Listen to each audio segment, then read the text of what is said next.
السلام علیکم ورحمۃ اللہ وبرکاتہ۔ الحمد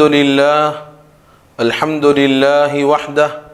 والصلاة والسلام علی من لا نبی بعدہ اما بعد فقد قال اللہ عز وجل ربنا وبعث فیہم رسولا منہم یتلو علیہم آیاتہ وَيُزَكِّيهِمْ وَيُعَلِّمُهُمُ الْكِتَابَ وَالْحِكْمَةَ وقال الله عز وجل وقال الرسول يا رب إن قوم اتخذوا هذا القرآن مهجورا وقال النبي سيدنا محمد صلى الله عليه وسلم إنما بعثت معلما او کما قال صلی اللہ علیہ وسلم۔ محترم ناظرین، قابل احترام سامعین، آج آپ کی خدمت میں سیرت کا ایک اہم ترین گوشہ نبی پاک صلی اللہ علیہ وسلم کا معلم قرآن ہونا، اس عنوان پر چند معروضات پیش کروں گا۔ اللہ رب العزت نے جس وقت سیدنا ابراہیم علی نبینا علیہ الصلوات والتسلیم کو بیت اللہ کی تعمیر کا حکم دیا اور سیدنا ابراہیم و اسماعیل علیہم الصلوات والسلام نے بیت اللہ کی تعمیر مکمل فرما دی، تو اس وقت ان دونوں بزرگوں کے ہاتھ بارگاہ خداوندی میں دعا کے لیے اٹھ گئے، اور ان دونوں حضرات نے بارگاہ خداوندی میں اپنے لیے اور اپنی آنے والی نسلوں کے دینی اعتبار سے ان تمام چیزوں کو مانگ لیا جس کے بعد کسی اور چیز کے مانگنے کا تصور نہیں کیا جا سکتا۔ وہ دعائیں کیا تھیں؟ در حقیقت ان دونوں حضرات کی تدبر اور فراست کی جیتی جاگتی تصویر تھی۔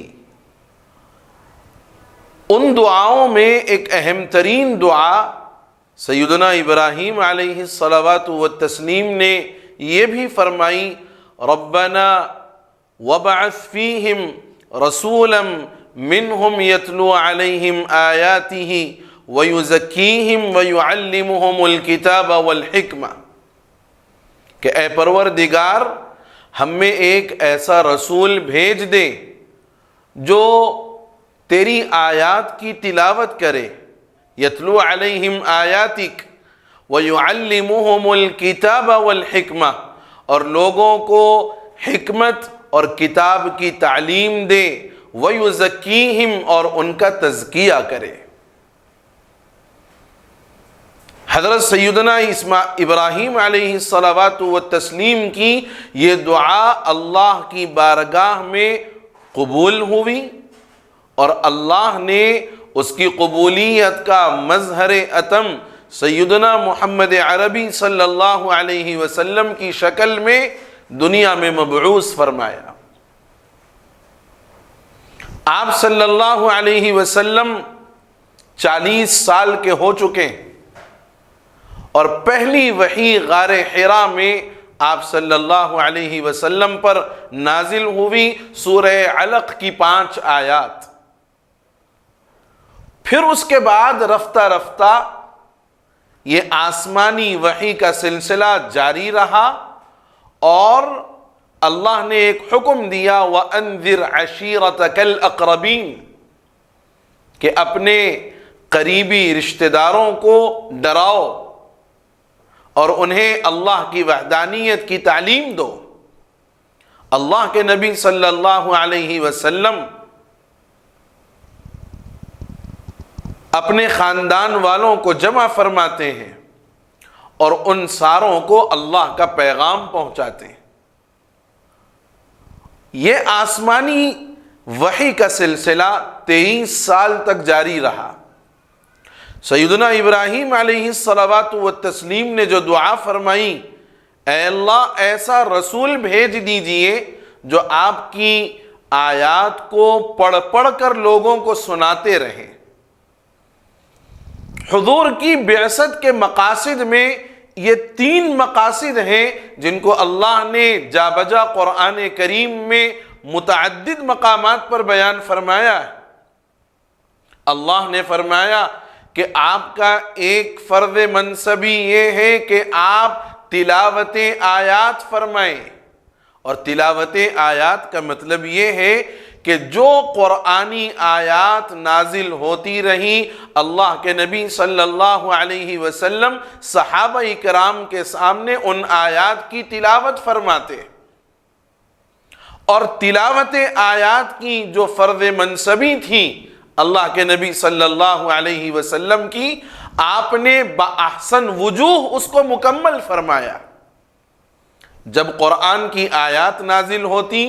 آپ صحابہ کرام کو جمع فرماتے اور ان آیات کو آپ پڑھ کر سناتے، اور جب آپ رات کی نماز کے لیے کھڑے ہوتے تو آپ قرآن اتنا عمدہ تلاوت فرماتے کہ قرأت کے لمبے ہونے کے باوجود دل کسی کا نہیں بھرتا، اور دل یہ چاہتا کہ آپ مزید تلاوت کرتے رہیں اور آپ کی تلاوت کو سنا جاتا رہے۔ تلاوت کے لب و لہجے کو محفوظ کروانے کے لیے اللہ کے نبی صلی اللہ علیہ وسلم نے حضرت ابی بن کعب رضی اللہ تعالی عنہ کو قرآن سنانے کا حکم دیا، اور آپ نے اپنا قرآن ابی بن کعب کو سنایا تاکہ آپ کا لب و لہجہ پوری امت تک کے لیے محفوظ ہو جائے اور یہ لب و لہجہ پوری امت میں عام ہو جائے۔ حضرت عبداللہ ابن مسعود رضی اللہ عنہ فرماتے ہیں کہ اللہ کے رسول صلی اللہ علیہ وسلم نے مجھ سے فرمایا، ابن مسعود قرآن پڑھ کر سناؤ، کیسے پڑھتے ہو؟ اس سے یہ بات سمجھ میں آتی ہے کہ تلاوت آیات کا جو فرض منصبی تھا اللہ کے رسول صلی اللہ علیہ وسلم نے خود قرآن پڑھ کر امت کے سامنے پیش کیا، اور امت کے بعض افراد کا قرآن سنا کہ اگر اس کے اندر کوئی غلطی ہو یا اس کے اندر کوئی کمی رہ جائے تو اس کی اصلاح کر دی جائے۔ حضور نبی کریم صلی اللہ علیہ وسلم نے یہ لب و لہجہ اور تلاوت آیات کا طریقہ امت میں پیش فرمایا، امت کے سامنے آپ نے اس کو رکھ دیا تاکہ قیامت تک آنے والی جو امت ہے وہ اسی لب و لہجے میں اور اسی انداز میں آیات قرآنی کی تلاوت کو جاری و ساری رکھے۔ اور اللہ نے تلاوت آیات کا انتظام کیا حضرات صحابہ کرام کے ذریعے۔ حضرات صحابہ کرام جہاں جاتے قرآن کی تعلیم کو عام فرماتے۔ نبی کی ایک دوسری ذمہ داری اور آپ کا فرض منصبی یہ ہے تعلیم کتاب۔ تلاوت آیات آپ فرماتے رہے، اور اس کے ساتھ ساتھ آپ نے تعلیم کتاب کا جو مرحلہ تھا اس مرحلے کو آپ نے بأحسن وجوہ مکمل فرمایا۔ یہاں یہ بات ذہن میں رکھنی چاہیے کہ انسان صرف لغت کے جاننے سے قرآن کو نہیں سمجھ سکتا۔ قرآن کو سمجھانے کے لیے کسی معلم کا ہونا ضروری ہے۔ جیسے آپ اس بات کو بخوبی جانتے ہیں کہ صرف ڈاکٹری کی جو کتابیں ہیں ان کتابوں کو پڑھ لینے سے کسی کو آپ ڈاکٹر نہیں مانتے۔ علم ہندسہ کی کتابوں کو پڑھ لینے والے کو آپ انجینئر تسلیم نہیں کرتے جب تک کہ وہ پریکٹیکلی کسی کے ہاتھ کے نیچے رہے اور کسی کی ماتحتی میں رہے اور اس سے اس فن کو سیکھے۔ تو بھلا یہ کیسے ممکن ہے کہ صرف لغت کے جاننے کی وجہ سے آدمی قرآن کو سمجھ جائے، اور یہاں اس حقیقت کو تسلیم کرنے کی ضرورت ہے کہ بغیر معلم کے قرآن کا سمجھنا ایک امر دشوار ہے۔ اس لیے اللہ رب العزت نے جہاں تلاوت آیات نبی کی ذمہ داری ہے، وہیں نبی کی یہ بھی ذمہ داری ہے کہ وہ تعلیم کتاب کے مشن کو بھی جاری کرے۔ چنانچہ احادیث مبارکہ میں ایسی سینکڑوں مثالیں مل جائیں گی جہاں حضرات صحابہ کرام نے، جو باوجود کہ عرب تھے، قرآن عربی میں ہے، لیکن اس کے باوجود صحابہ نے جو سمجھا وہ منشأ خداوندی نہیں تھا، اس کی اصلاح کرنا پڑا نبی پاک صلی اللہ علیہ وسلم کو۔ چنانچہ سورہ بقرہ میں حَتَّى يَتَبَيَّنَ لَكُمُ الْخَيْطُ الْأَبْيَضُ مِنَ الْخَيْطِ الْأَسْوَدِ مِنَ الْفَجْرِ، سحر کے وقت کو بیان کرنے کے لیے جو تعبیر اللہ نے استعمال فرمائی ہے، اس تعبیر میں یہ کہا کہ تمہارے لیے سفید دھاگا اور کالا دھاگا یہ واضح ہو جائیں کہ یہ کون سا اس میں سفید ہے اور کون سا اس میں کالا ہے، جب تک یہ واضح نہ ہو تمہیں کھانے پینے کی اجازت ہے۔ اس کا مطلب یہ ہے در حقیقت کہ صبح کی روشنی اتنی ظاہر ہو جائے کہ آپ فرق کر سکیں کہ کون سا دھاگا کالا ہے اور کون سا دھاگا سفید ہے۔ یہاں رات کی تاریکی کا ختم ہو جانا اور صبح کی روشنی کا آ جانا یہ مراد ہے۔ لیکن حضرت عدی ابن حاتم رضی اللہ عنہ وہ رات کو جب سوتے تو اپنے بستر کے نیچے یہ دونوں دھاگے رکھتے اور ان دونوں کو لے کر کے بار بار دیکھتے رہتے، جب تک ان دونوں کا فرق نمایاں نہ ہوتا اس وقت تک آپ سحری کھایا کرتے۔ اللہ کے نبی صلی اللہ علیہ وسلم کی خدمت میں حاضر ہوئے، فرمایا یا رسول اللہ میں نے اس آیت کا مطلب یوں سمجھا اور یہ عمل کر رہا ہوں۔ حضور نے فرمایا اگر ایسا ہے تو تمہارا بستر بہت چوڑا ہے اور بہت وسیع ہے کہ جس میں مشرقین اور مغربین سما جائیں۔ حضرت عدی ابن حاتم کو بات سمجھ نہیں آئی تو فرمایا یا رسول اللہ بات کیا ہے؟ حضور نے فرمایا اس کا یہ مطلب نہیں ہے کہ تم دو دھاگے اپنے بستر کے نیچے رکھو اور بار بار اس کو دیکھتے رہو، جب تک یہ دونوں میں فرق نمایاں نہ ہو جائے اس وقت تک کھاتے رہو، یہ مراد نہیں، بلکہ مقصود یہ ہے کہ رات کی تاریکی ختم ہو جائے، صبح کا اجالا جیسے ہو جائے، سحر کا وقت ختم ہو جاتا ہے۔ حضرت عدی ابن حاتم صحابی رسول ہیں، عربی بخوبی جانتے ہیں، لیکن اس کے باوجود اس آیت قرآنی کا جو فہم تھا اور اس کا جو اصل منشا تھا وہ اللہ کے نبی علیہ الصلوۃ والتسلیم کی وضاحت کا محتاج تھا۔ آپ نے وضاحت فرمائی تب جا کر کے بات سمجھ میں آئی۔ اسی طریقے سے ایک دوسری آیت سورہ انعام کی، الذین آمنوا ولم یلبسوا ایمانہم بظلم اولئک لہم المہتدون، اللہ نے فرمایا کہ جو لوگ ایمان لے آئیں، وَلَمْ يَلْبِسُوا إِيمَانَهُمْ بِظُلْمٍ، اور اپنے ایمان کو ظلم کے ساتھ نہ ملائیں، تو یہ لوگ ہدایت یافتہ ہیں، یہ لوگ فلاح یاب ہیں۔ صحابہ کرام کے ذہنوں میں ایک الجھن پیدا ہوئی، حضور کی خدمت میں گئے اور جا کر کے فرمایا یا رسول اللہ اینا لم یظلم نفسہ، ہم میں کون ایسا ہے جو اپنے نفسوں پر ظلم نہ کرتا ہو؟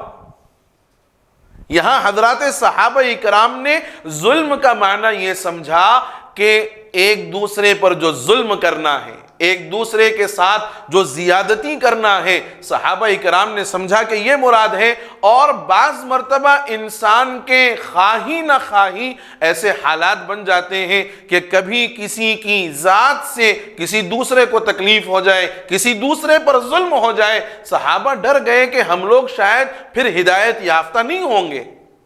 حضور نے فرمایا یہ مقصود نہیں، یہ مراد نہیں ہے ظلم سے۔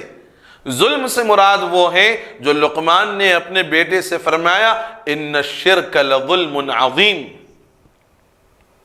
یہاں ظلم سے مراد شرک ہے. آپ غور کریے کہ آیات قرآنیہ عربی میں ہیں، صحابہ عرب ہیں، لیکن باوجود عرب ہونے کے آیات قرآنیہ کا وہ منشا اور وہ مقصود جو باری تعالیٰ چاہتے ہیں اس کے سمجھنے میں کما حقہ اس چیز کو نہیں سمجھ پائے جو باری تعالیٰ کا منشا تھا. اس کی وضاحت کرنا پڑا اللہ کے نبی صلی اللہ علیہ وسلم کو، اور آپ نے تعلیم کتاب کا فریضہ اس طریقے پر انجام دیا کہ جو آیات اور قرآن کے وہ مقامات جو قابل شرح تھے اور جن پر آپ صلی اللہ علیہ وسلم کی وضاحت مقصود تھی اور وضاحت کرنا ضروری تھا، حضور نبی پاک صلی اللہ علیہ وسلم نے ان مقامات پر صحابہ کرام کے سامنے اللہ کی منشا کو پورے انداز میں پیش فرمایا، مکمل انداز میں پیش فرمایا. ایک طرف تلاوت آیات کا فریضہ آپ نے انجام دیا، دوسری طرف آپ نے تعلیم کتاب کا جو فریضہ ہے اس فریضے کو بھی انجام دیا، اور رہتی دنیا تک یہ پیغام دیا کہ آیات قرآنی اور تعلیم کتاب یہ امت کا وہ ایسا لازمی جز ہے کہ اس کے بغیر امت کو کبھی اطمینان میسر نہیں ہو سکتا، یعنی امت اس کے بغیر جی نہیں سکتی، ان کا دین باقی نہیں رہ سکتا. تیسرا فرض منصبی وَيُزَكِّيهِمْ، حضور نبی پاک صلی اللہ علیہ وسلم کے فرائض منصبی میں تیسرا فریضہ ہے تزکیہ نفوس. اور تزکیہ نام ہے دو چیزوں کا، تحلی عن الفضائل، تحلی بالفضائل اور تخلی عن الرذائل، یعنی خوبیوں سے آراستہ کر دینا. وہ تمام خوبیاں جو انسان کو کامل اور مکمل، اکمل اور اتم بناتی ہیں، ان خوبیوں کا خوگر اور عادی بنا دینا، تحلی بالفضائل. اور وہ تمام برائیاں جو انسان کو زیب نہیں دیتی، ایک مسلمان کو زیب نہیں دیتی، ایک امتی کو زیب نہیں دیتی، ان برائیوں سے، ان نقائص سے اس بندے کو پاک صاف کر دینا، یہ ہے تخلی عن الرذائل، برائیوں سے اس کو پاک صاف کر دینا. نبی مکرم صلی اللہ علیہ وسلم نے صحابہ کرام میں اس بات کو بہت ہی اچھے اور بہتر انداز میں صحابہ کی یہ تربیت فرمائی. تعلیم کا جو معاملہ ہے وہ بڑا آسان ہے، لیکن تربیت کا جو معاملہ ہے، یہ تربیت کا معاملہ بہت بیدار مغزی کا کام ہے، بہت ہوش مندی کا کام ہے. حضرت سعد بن معاذ رضی اللہ عنہ جو قبیلہ اوس کے سردار تھے، غزوہ خندق میں جب ان کے زخم لگا اور وہی ان کے دنیا سے رخصت ہونے کا سبب بھی بنا، حضرت سعد بن معاذ رضی اللہ عنہ کے دنیا سے رخصت ہونے کے بعد دومت الجندل کے امیر کی طرف سے ریشم کے کپڑے اللہ کے نبی صلی اللہ علیہ وسلم کی خدمت میں لائے گئے. صحابہ کرام ان ریشمی کپڑوں کو دیکھتے ہیں، بار بار اس پر اپنا ہاتھ پھیر رہے ہیں اور اس کی خوبصورتی اور اس کے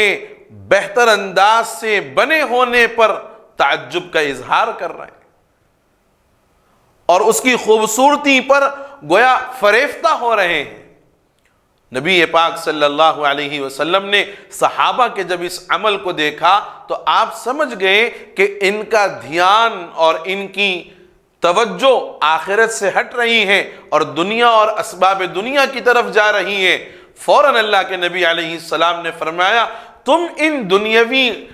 ریشمی کپڑوں پر کیوں رال ٹپکا رہے ہو؟ کیوں ان کو دیکھ کر کے ان کی خوبصورتی پر فریفتہ ہو رہے ہو؟ جو سعد بن معاذ کو جنت میں جو منادیل دیے گئے ہیں، جو رومال دیے گئے ہیں، لمنادیل سعد بن معاذ خیر من ھذا، فرمایا کہ سعد بن معاذ رضی اللہ عنہ کو جنت میں جو رومال دیے گئے ہیں اور جنت میں جن کپڑوں سے ان کا استقبال کیا گیا ہے وہ اس سے 1000 گنا بہتر ہے۔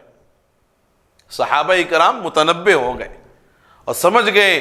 کہ ہمارا دنیا کی طرف راغب ہونا اور اسباب دنیا کی خوبصورتی پر فریفتہ ہونا، یہ چیز اللہ کے نبی علیہ السلام کو پسندیدہ نہیں ہے۔ اس لیے صحابہ کرام متنبہ ہوئے، متوجہ ہوئے کہ حضور کیا فرمانا چاہتے ہیں اور حضور کا منشا کیا ہے۔ حضور نے اس انداز پر صحابہ کا تزکیہ فرمایا۔ حضور کی پوری زندگی قرآن کے عین مطابق گزری، کیونکہ ایک معلم، جب آپ معلم قرآن ہیں تو قرآن کے جتنے احکام ہیں اللہ کے نبی علیہ السلام نے اپنی زندگی کو قرآن کے عین ایسے مطابق بنا دیا کہ صحابہ ایک مرتبہ حضرت صدیقہ رضی اللہ عنہا سے دریافت کرتے ہیں کہ قرآن کی تفسیر اور قرآن کے متعلق ہمیں کیا معلوم، ہمیں کس چیز کو دیکھنا چاہیے؟ حضرت عائشہ صدیقہ رضی اللہ عنہا نے فرمایا نبی کی زندگی دیکھ لو، قرآن کو عملی طور پر دیکھنا ہے۔ آج ہماری اپنی زندگیوں کا جائزہ لیں اور اپنی نسلوں کی زندگیوں کا جائزہ لیں، ہم قرآن کے پڑھنے والے کس درجے کے ہیں، کس درجہ ہم قرآن کو پڑھنے والے ہیں، کتنا ہمیں قرآن سے شغف ہے اور کتنی ہمیں قرآن سے محبت ہے۔ ایک دور تھا جب فجر کے بعد لوگ محلوں سے گزرتے تو محلوں کے گھروں سے قرآن کے پڑھنے کی آوازیں آیا کرتی تھیں، گھر کی خواتین قرآن پڑھتی تھیں اور گھر کے اندر رہنے والے افراد قرآن پڑھتے تھے، ان کی آوازیں محلوں کے اندر گونجا کرتی تھیں، اور یقیناً یہ اللہ کی رحمتیں اور اس کی برکتوں کو کھینچ کر لانے کا سبب ہوا کرتی تھی۔ آج آپ فجر کے بعد اگر محلوں سے گزرو، کسی گھر سے قرآن کی کوئی آواز کانوں میں آنا مشکل ہے۔ آج کل قرآن پڑھنے کے لیے لوگوں کے پاس وقت نہیں۔ حضور نے اپنی فرائض منصبی کو ادا کرنے کے لیے قرآن کی آیات کی تلاوت کا فرض منصبی آپ نے بخوبی انجام دیا، بأحسن وجوہ انجام دیا۔ تعلیم کتاب کا فرض منصبی یہ آپ نے بأحسن وجوہ مکمل فرمایا۔ تزکیہ نفوس آپ نے اس کو بھی بأحسن وجوہ مکمل فرمایا۔ لیکن آج امت جن حالات سے دوچار ہے اور امت قرآن سے جس درجہ اپنے آپ کو دور کیے ہوئے ہیں، اسی لیے علامہ اقبال کا وہ شعر مشہور ہے جو بارہا یاد آتا ہے، وہ معزز تھے زمانے میں مسلمان ہو کر، وہ معزز تھے زمانے میں مسلمان ہو کر، ہم خوار ہوئے تارک قرآن ہو کر۔ آج ہمارے گھروں میں قرآن رکھا ہوا ہے لیکن پڑھنے والا کوئی نہیں۔ آپ جائزہ لے کر کے دیکھ لیں، ہماری بچیوں کی جب شادیاں ہوتی ہیں اور بچیوں کی شادی میں جو قرآن ان کے جہیز میں لکھا جاتا ہے، دیا جاتا ہے، وہ جس طرح دیا جاتا ہے، سال ہا سال گزر جاتے ہیں، وہ قرآن نکلتا نہیں ہے، نکلتا ہے تو وہ مقدس راتوں میں نکلتا ہے یا کسی کے انتقال پر ایصال ثواب کے پڑھنے کے لیے نکلتا ہے۔ آج گھروں میں قرآن ہے لیکن بند ہے، اور کل میدان قیامت میں اللہ کے رسول صلی اللہ علیہ وسلم شکایت کریں گے امت کی۔ وقال الرسول یا ربی ان قوم اتخذوا هذا القرآن مہجورا، کہ اے پروردگار میری قوم نے، میری امت نے قرآن کو چھوڑ دیا، قرآن کو پسے پشت ڈال دیا۔ آج قرآن قسم کھانے کی کتاب بنی ہوئی ہے۔ آج قرآن لوگوں کے لیے صرف ایصال ثواب کے عنوان پر نکلنے والی کتاب بن گئی ہے۔ آج قرآن تعویذ اور گنڈوں کے لیے اور دم کرنے کے لیے ایک رکھی ہوئی کتاب کی حیثیت بنی ہوئی ہے۔ پاکستان کے ایک اسکول کا واقعہ یاد آیا جس میں ایک استاذ اپنی کلاس کے تمام طلبہ سے ایک اعلان کے ذریعے یہ بات کہتے ہیں کہ بچوں تم جانتے ہو کہ ہمارے اسکول میں ایک لائبریری کا آغاز ہوا ہے، ایک لائبریری کھولی گئی ہے اور اس لائبریری میں کتابوں کی ضرورت ہے۔ ایک کام یہ کرنا، کل جب آپ اپنے گھر سے آؤ اسکول کے لیے تو آتے ہوئے اپنے گھر میں رکھی ہوئی وہ کتابیں جو مطالعے میں نہیں آتی اور جو رکھی ہوئی ہیں کوئی اس کو پڑھتا نہیں ہے، اپنے بڑوں سے اجازت لیتے ان کتابوں کو لے کر اسکول کو آنا۔ تمام طلبہ نے استاذ کی اس بات کو قبول کیا، کہا استاذ جی ہم کل اپنے گھروں سے ایسی کتابیں ضرور لے کر کے آئیں گے۔ دوسرا دن جب اسکول کا آغاز ہوا، طلبہ اپنی اپنی کلاس اور اپنی اپنی جماعتوں میں چلے گئے، استاذ صاحب آئے اور انہوں نے بچوں سے سوال کیا، کہا بچوں کل آپ کو ایک اعلان کے ذریعے ایک بات کا حکم دیا گیا تھا، کیا آپ نے اس بات کو اور اس کام کو مکمل کیا؟ طلبہ نے جواب دیا استاذ جی ہم اپنے گھر سے وہ کتاب لے کر آئے ہیں۔ غور کریے گا کہ ایک طالب علم کھڑا ہوا، اس کو استاذ نے پوچھا کہ آپ کون سی کتاب لے کر کے آئے ہو؟ تو اس بچے نے اپنے بستے سے قرآن کی اس مقدس کتاب کو نکالا، قرآن مقدس کو نکال کر کے استاذ کے سامنے رکھا، کہا استاذ یہ کتاب میں اپنے گھر سے لے کر آیا ہوں۔ استاذ نے دوسرے طالب علم سے پوچھا کہ آپ بتائیے آپ کون سی کتاب لے کر آئے ہیں؟ اس طالب علم نے بھی اپنے بستے سے قرآن مقدس نکالا، کہا استاذ یہ قرآن اور یہ کتاب میں اپنے گھر سے لے کر آیا ہوں۔ تقریباً اس جماعت کے تمام طلبہ جو استاذ کے اس اعلان پر عمل کرتے ہوئے اپنے گھر سے وہ کتاب لے کر آئے جو کوئی پڑھتا نہیں ہے اور گھر میں یوں ہی رکھی ہوئی ہے، استاذ کی آنکھوں سے آنسو جاری ہو گئے اور استاذ نے یہ سوال کیا کیا بچوں یہ کتاب آپ کے گھر میں کوئی نہیں پڑھتا؟ تو ساروں نے بیک زبان جواب دیا استاذ جی یہ ہمارے گھر میں بہت اونچائی پر رکھی ہوتی ہے، اس کو نکالنے کے لیے ہمیں بڑی محنت کرنی پڑی اور ہم نے اس کو بڑی محنت سے وہاں سے نکالا، اس پر دھول اور گرد جم گئی تھی، ہم نے اس کو صاف کیا اور آپ کے اعلان کے مطابق آج ہم آپ کو دینے کے لیے یہ کتاب لے کر آئے ہیں۔ پوری جماعت کے اکثر طلبہ نے قرآن لا کر کے استاذ کو پیش کر دیا اور کہا کہ یہ وہ کتاب ہے ہمارے گھروں میں رکھی ہوئی جس کو کوئی پڑھنے والا نہیں ہے۔ میرے بزرگوں غور کرو، حضور کا وہ شکایت کے انداز میں رب تعالیٰ کے حضور اپنی امت کے بارے میں یہ کہنا کہ میری امت نے قرآن کو چھوڑ دیا، اور یہ واقعہ آپ ان دونوں کو ٹیلی کر لیں اور دونوں کو آپ موازنہ کر کے دیکھ لیں کہ واقعتاً نبی کا وہ کہنا اور اللہ کے سامنے شکایت کرنا، یہ واقعہ یہ سمجھاتا ہے کہ آج واقعتاً ہمارا حال قرآن کے سلسلے میں ایسا ہے کہ قرآن گھر میں رکھا ہوا ہے، گرد میں اڑا ہوا ہے، لیکن قرآن کو کوئی پڑھنے والا نہیں ہے۔ ہماری نسل نو قرآن کے علم سے نابلد ہے، قرآن کے علم سے نابلد ہے۔ بڑی بڑی ڈگریاں آج ان کے پاس موجود ہیں، دنیاوی تعلیم کے اعتبار سے ہم نے خوب ترقی کر لی، لیکن ذرا ہم نے کبھی غور کیا کہ ہمارے اس ترقی یافتہ نوجوان کا قرآن کتنا درست ہے؟ کیا ہم نے کبھی اس بات پر غور کیا کہ ہمارے گھر جو بہویں آتی ہیں وہ قرآن کتنے اچھے انداز میں پڑھتی ہیں، ان کا قرآن کتنا اچھا ہے؟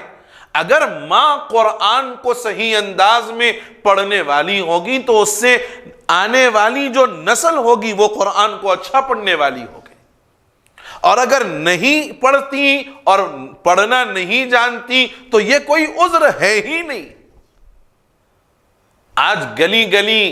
محلہ محلہ، کوچہ در کوچہ چھوٹوں کو بڑوں کو قرآن کے سکھانے اور قرآن کے معانی اور مفاہیم سمجھانے اور بتلانے کے لیے بہت سارے ادارے قائم ہیں، مدارس قائم ہیں، اور ان طلبہ کے لیے جو عصری علوم حاصل کرتے ہیں ان کو قرآن کی تعلیم سے جوڑنے کے لیے آج مکاتب قائم ہیں۔ ضرورت ہے کہ آج ہم اپنی نسل نو کے لیے قرآنی تعلیم کا وہ انتظام کریں جس کی انہیں ضرورت ہوگی،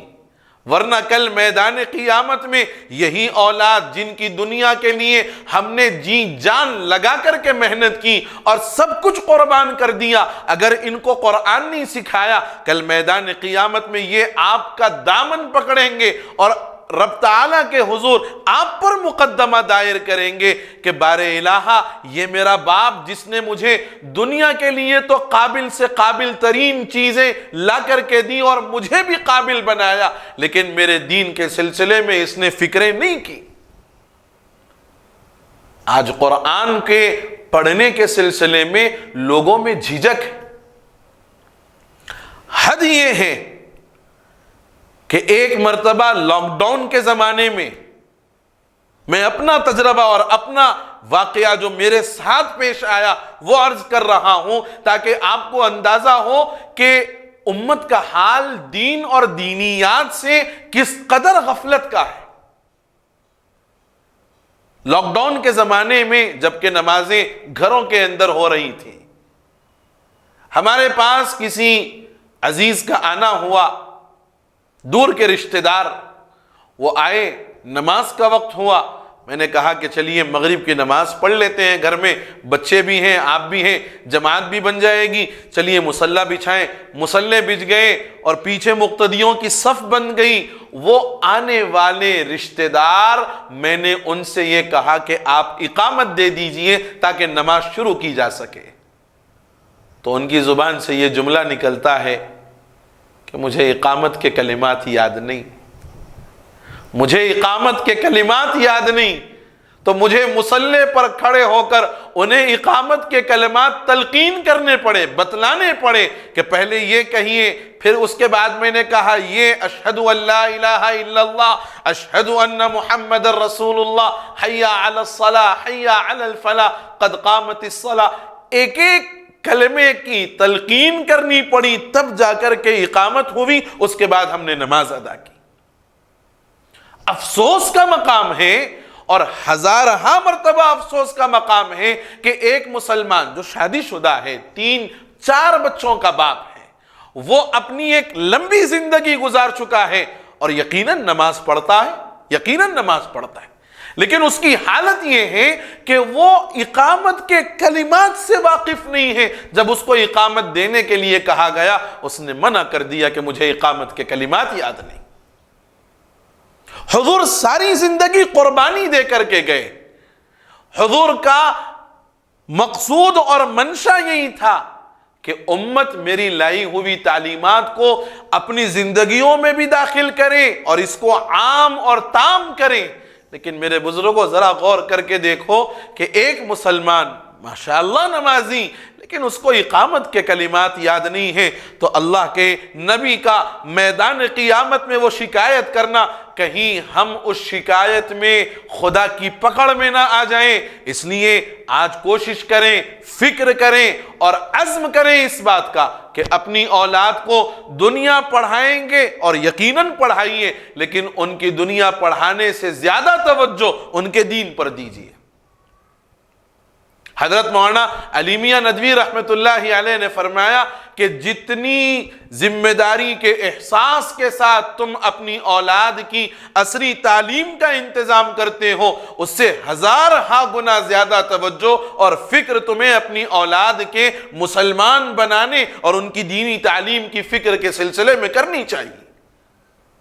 اولاد بیمار ہو جائے تو اس کے علاج سے 1000 گنا زیادہ، عید کا موقع آ جائے تو اس کے لیے کپڑے خریدنے سے کروڑ گنا زیادہ فکر اس بات کی کرو کہ میرا بچہ سچا پکا مسلمان رہے، یہ دین اور دینیات کو جاننے والا بنے، تاکہ آپ اگر اس کو مضبوط بنائیں گے تو آنے والے فتنوں کا یہ مقابلہ کر سکے گا۔ اگر اس کے پاس قرآن کا علم ہوگا تو یہ قرآن کا علم آنے والے فتنوں سے اس کو محفوظ رکھے گا۔ تو میرے بزرگوں، نبی نے اپنا فرض منصبی بأحسن وجوہ مکمل کیا۔ آج ہماری ذمہ داری ہے ہم اپنی نسلوں کو قرآن سے جوڑیں، تعلیم قرآن سے جوڑیں، قرآن کی آیات کی